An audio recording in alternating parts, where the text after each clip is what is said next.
Morning बच्चों। आज हम 10वीं की हिंदी में जीवन का झरना पढ़ेंगे। आरसी प्रसाद सी द्वारा लिखित यह जीवन का झरना पाठ है।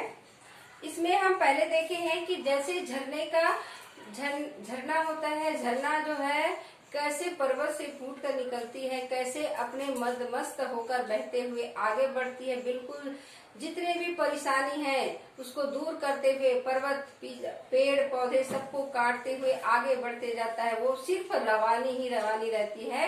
वैसे ही मनुष्य जीवन की तुलना की गई है। मनुष्य जीवन जो होता है वो सुख दुख दो तीरों को लेकर, दो किनारों को लेकर आगे बढ़ता है। कभी उसके पास सुख आता है, कभी दुख आता है, दोनों का मिलन नहीं होता और दोनों को लेकर वो आगे बढ़ते जाता है। और उसके बाद वह जो होता है आगे बढ़ते बढ़ते बढ़ते ही जाता है और फिर अपने दुख और सुख को वो नहीं घबराता और अपने यौवन अवस्था में, क्योंकि उस समय अधिक तेज होता है, तेज के कारण उसमें अधिक आगे बढ़ने की ताकत होती है। क्योंकि यौवन अवस्था में ऐसे ही उन्माद होता है, तेज होता है, उसमें जोश होता है, कोई भी काम करने के प्रति जोश रहता है, उम्र का बढ़ाव होता है। इसीलिए देखते हैं आगे। लहरें उठती है गिरती है, नाविक तट पर पछताता है, तब यौवन बढ़ता है आगे निर्झर बढ़ता ही जाता है। जिस प्रकार लहरें उठती है गिरती है, फिर उठता है फिर गिरता है। लहर का काम ही है ऊपर नीचे होना। क्योंकि नाविक तट पर रहता है वो घबराता है, नाविक लहरें को देखकर घबराता है, क्योंकि नाव रहता है, नाव डूबने का डर रहता है। वैसे ही मनुष्य जीवन जो होता है, दुख और सुख के जो पड़ाव होते हैं, लहरों के साथ जैसे ऊपर नीचे जल होता है, वैसे ही मनुष्य जीवन में होता है। कई प्रकार के सुख और दुख आता है, उसके बीच में वो फंसा रहता है। उसमें वो डरता है कि दुख में मैं बह न जाऊं, खुश में मैं बह न जाऊं, क्योंकि दोनों के बीच में वो फंसा रहता है। तो वो लहर को, उस सुख और दुख की समस्या को वो पार करते हुए आगे बढ़ता है, तब यौवन बढ़ता है आगे निर्झर बहता ही जाता है। वो जो झरने हैं वो अपने ऊपर नीचे के बहाव को ध्यान में नहीं देते हुए आगे बढ़ते ही जाता है, बढ़ते ही जाता है। वैसे ही यौवन अवस्था होता है, उसके ऊपर जो भी समस्या आए, जो भी परेशानी आए, कठिनाई आए, उसके सामना करते हुए वो जोश के साथ आगे बढ़ते बढ़ते जाता है। तो इसमें झरना और मनुष्य की तुलना की गई है। निर्झर में गति है जीवन है, रुक जाएगी यह गति जिस दिन, उस दिन मर जाएगा मानव, जग दुर्दिन की घड़ियां गिन के। निर्झर में गति है जीवन है, रुक जाएगी यह गति जिस दिन। कह रहे हैं जिस प्रकार झरने में गति है, जीवन है, वो चलते ही रहेगी, चलते ही रहेगी। जिस दिन यह रुक जाएगी उस दिन ये दुनिया जो है समाप्त हो जाएगा।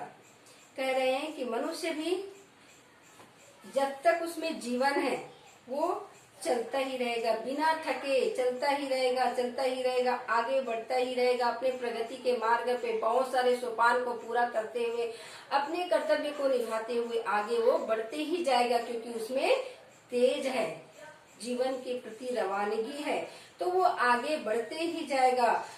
उस दिन मर जाएगा मानव, जग दुर्दिन की घड़ियां गिन गिन। जिस दिन वह रुक जाएगा, थक जाएगा, उस दिन जो ये संसार है दुखी हो जाएगा। अपने ये दुखे दिन की घड़ी को गिन गिन कर वो हताश हो जाएगा, निराश हो जाएगा। क्योंकि रुक जाना, थक जाना मतलब अपने आप में विराम। दुखी की घड़ी जो मानव है थक गया, आराम कर, तो उसके जाने का समय आ गया है। तो उसमें इतनी गति होती है। निर्झर कहता है बस चलो तुम पीछे मत देखो मुड़कर। यौवन कहता है बढ़े चलो सोचो मत क्या होगा चलकर। चलना है अकेले चलना है, जीवन चलता ही रहता है, मर जाना है रुक जाना ही निर्झर यह झरकर कहता है। यौवन कहता है बढ़े चलो, निर्झर कहता है बढ़े चलो, आगे की ओर हमेशा हमको बढ़ते ही रहना है, पीछे मुड़कर नहीं देखना है। क्या हुआ है भविष्य में उसको हम देखकर अगर बैठे रहेंगे तो हम उसी के दुख में आगे नहीं बढ़ पाएंगे। हमको आगे की ओर बढ़ना है, पीछे क्या हुआ उसको पलटकर नहीं देखना है। जो बीत गया वो वापस लौटकर आने वाला नहीं है, तो पीछे जो छूट गया बीते हुए दिन को हमको याद नहीं करना है, उसके याद करके समय को नहीं बिताना है, हमको आगे बढ़ते ही जाना है। आगे आने वाला कल हमारा साथ में रहेगा, पीछे जो छूट गया वो लौट कर आने वाला नहीं है। तो क्या हुआ उसके दुख में दुखी होकर आने वाले कल को हम बर्बाद नहीं करेंगे। तो कह रहे हैं कि हमको पीछे मुड़कर नहीं देखना है, आगे बढ़ते जाना है, चलना है, केवल चलना है, जीवन चलता ही रहता है। हमको दिन प्रतिदिन चलते ही रहना है। क्या हो गया, पीछे मुड़कर नहीं देखना है, चलना है, केवल चलना है। रुक जाना मौत के समान होता है, हमको रुकना बिल्कुल नहीं है, चलते ही रहना है। जिस दिन अगर हम चलना बंद कर दे, रुक जाए, हमारा समझो मौत हो गया है। मर जाना, रुक जाना ही निर्झर यह झरकर कहता है। निर्झर अपने झरने के अनुसार यह रोगों को सीख दे रही है कि जिस दिन मैं चलना बंद कर दूंगी उस दिन यह दुनिया समाप्त हो जाएगी। मनुष्य का जीवन इस झरने के समान है, जिस दिन जैसे झरने का मतवालापन चलता ही रहता है, वैसे ही मनुष्य का जो शरीर है जब तक निरंतर गति से चलेगा दुनिया चलते ही जाएगा। जिस दिन मनुष्य थक कर रुक जाएगा यह जीवन समाप्त हो जाएगा।